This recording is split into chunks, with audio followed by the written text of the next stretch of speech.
जी हाँ दोस्तों, आपको पता होगा कि निर्भया के चारों आरोपियों को आज फांसी की सजा हो चुकी है। और ऐसे में क्या आपको पता है दोस्तों कि चारों दोषियों की अंतिम इच्छा क्या थी? जब भी किसी मुजरिम को फांसी दी जाती है ना, तो उसके कुछ घंटे पहले ही उस मुजरिम से पूछा जाता है कि आखिर अंतिम इच्छा क्या है। लास्ट विश हर एक मुजरिम से पूछी जाती है। ये हमारे भारतीय कानून के अनुसार एक नियम है। जी हाँ, आपको पता होगा 16 दिसंबर 2012 को निर्भया गैंगरेप की जब घटना हुई, उस दिन पूरा देश आंसू रो रहा था। और इसी बीच चारों आरोपियों को 20 मार्च 2020 को यानी आज ही सुबह तड़के 5:30 बजे फांसी दे दी गई। उन चारों आरोपियों के नाम 1 फरवरी के लिए ही डेथ वारंट जारी किया गया था, लेकिन कानूनी प्रक्रिया में उस तिथि को फांसी टाल दी गई थी और कानूनी प्रक्रियाओं के ही तोड़ से वो अब तक बचते आ रहे थे। आज रात में 2:30 बजे सुप्रीम कोर्ट में सुनवाई हुई। जब सुप्रीम कोर्ट के जज सो रहे थे तब उन्हें जगाया गया उनके घर पर जाकर के, और रात में ही कोर्ट खोला गया। रात में ही सुप्रीम कोर्ट के जजों की बेंच शुरू हुई और फैसला सुनाया गया और सुबह 5:30 बजे आखिरकार फांसी होगी। लेकिन इसी बीच क्या आपको पता दोस्तों कि उन चारों आरोपियों की अंतिम इच्छा क्या थी?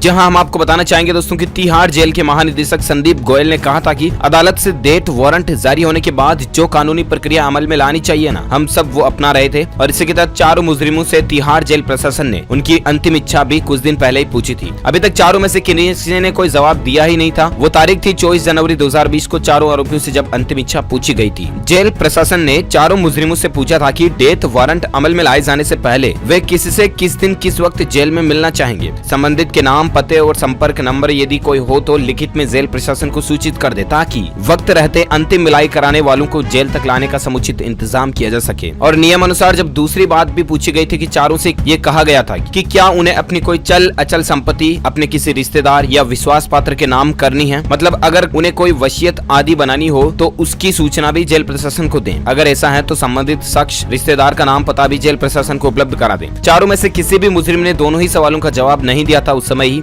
जैसे ही उनका जवाब मिलने की इंतजार था, जेल प्रशासन उसी हिसाब से इंतजाम शुरू कर रहा था। और आखिरकार अंतिम इच्छाओं के चलते चलते ही आज उनकी मोक्ष की प्रक्रिया भी पूरी हो चुकी थी। लेकिन दोस्तों आज आखिरकार पूरे देश को जो सुप्रीम कोर्ट से उम्मीद थी, जो देश के सर्वोच्च न्यायालय से उम्मीद थी, वो ख्वाहिशें पूरी हो गई है। निर्भया की माँ को भी तसल्ली की सांस मिली और उस मासूम लड़की को भी आज मोक्ष मिल चुका है। यूँ समझिए कि आज उसकी अंतिम इच्छा पूरी हो चुकी है। जी हाँ दोस्तों, वहीं आपको बताना चाहेंगे कि निर्भया केस को लेकर रोए, गिड़गिड़ाए और जमीन पर लेट गए। फांसी से पहले कुछ ऐसा हाल था दोषियों का। क्या आप जानते हैं दोस्तों कि फांसी देने से पहले निर्भया के चारों आरोपियों ने क्या कहा था और उनके हालात कुछ कैसे थे? आइए आपको रूबरू करवाते हैं उस वक्त की स्थिति जब उन चारों को फांसी पर ले जाया गया। जी हाँ, आज पूरे देश के सामने 16 दिसंबर 2012 की उस रात की यादें एक बार फिर ताजा हो गई हैं। निर्भया के साथ दर्दनाक हादसे को अंजाम देने वाले 4 दरिंदों को आज सुबह फांसी पर लटका दिया गया। गुरुवार शाम तक दोषियों को उम्मीद थी कि उनकी फांसी टल जाएगी, लेकिन ऐसा नहीं हुआ और अब आखिरकार वो ऊपर से यही खबरें देख रहे होंगे। आपको बता दें दोस्तों, तिहाड़ जेल के अधिकारी ने बताया कि गुरुवार रात को मुकेश और विनय ने खाना खाया था, लेकिन अक्षय ने केवल चाय पी थी। जब कोर्ट में सुनवाई चल रही थी तो विनय रोने लगा था, लेकिन बाकी तीनों बिल्कुल शांत थे। देर रात जब दोषियों को पता चला कि उनकी फांसी अब किसी भी हालत में नहीं टल सकती है, तो अचानक से उनके व्यवहार में बदलाव आ गया। तिहाड़ जेल में बंद चारों दोषी खबर मिलते ही बेचैन हो उठे। रात भर दोषियों को नींद नहीं आई। वो बेचैन होकर अपने बैरक में ही टहलते रहे। फांसी का खौफ उनके चेहरे पर साफ साफ झलक रहा था। वहीं इधर शुक्रवार सुबह जब 3:15 बजे ही चारों दोषियों को उनके सेल से उठाया गया। दैनिक क्रिया के बाद चारों को नहाने के लिए कहा गया था। उन चारों के लिए जेल प्रशासन की ओर से चाय मंगाई गई, लेकिन किसी ने भी चाय नहीं पी। इस दौरान विनय ने कपड़े बदलने से भी इनकार कर दिया और रो रो कर माफी मांगने लगा। इसी दौरान अन्य दोषी भी गिड़गिड़ा कर माफी मांगने लगे और रोने लगे। इसके बाद उन्हें समझा बुझाकर शांत कराया गया। उनकी आखिरी इच्छा पूछी गई। फांसी घर में लाने से पहले चारों को काले कुर्ते पजामे पहनाए गए, फिर उनके हाथ पीछे की ओर बांध दिए गए। इसके बाद जब उन्हें फांसी घर लाया जाने लगा तो एक दोषी सेल में ही लेट गया और जाने से मना करने लगा। किसी तरह से उसे पकड़कर फांसी घर तक लाया गया।